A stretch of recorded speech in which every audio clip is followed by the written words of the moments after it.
بسم اللہ الرحمن الرحیم۔ یہ 11 شعبان کی بابرکت رات ہے۔ مدینہ کی فضا میں خوشی ہے۔ یہ وہ دن ہے جب امام حسین کے لخت جگر رسول خدا صلی اللہ علیہ وسلم سے سب سے زیادہ مشابہ شہزادہ علی اکبر اس دنیا میں تشریف لائے۔ امام حسین فرمایا کرتے تھے، جب ہمیں رسول صلی اللہ علیہ وسلم کی یاد آتی ہم علی اکبر کو دیکھ لیا کرتے تھے۔ چہرہ، گفتار، کردار، ہر انداز میں نبی صلی اللہ علیہ وسلم کی جھلک تھی۔ یہ صرف ایک جوان نہیں تھا، یہ حیا، شجاعت اور عبادت کا پیکر تھا۔ آنکھوں میں ادب، دل میں تقوی اور کردار میں اسلام کی خوشبو تھی۔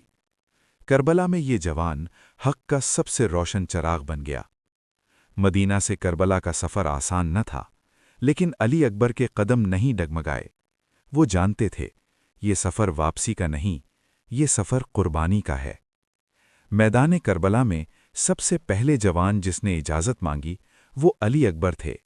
امام حسین نے آسمان کی طرف دیکھا اور کہا، اے اللہ، گواہ رہنا، میں اس جوان کو تیرے راستے میں بھیج رہا ہوں جو تیرے نبی صلی اللہ علیہ وسلم سے سب سے زیادہ مشابہ ہے۔ جب علی اکبر زمین پر آئے، کربلا خاموش ہو گئی۔ یہ صرف ایک جوان کی شہادت نہ تھی، یہ اسلام کی جوانی کی قربانی تھی۔ سلام ہو علی اکبر پر، سلام ہو اس جوان پر جس نے حق کے لیے اپنی جوانی قربان کر دی۔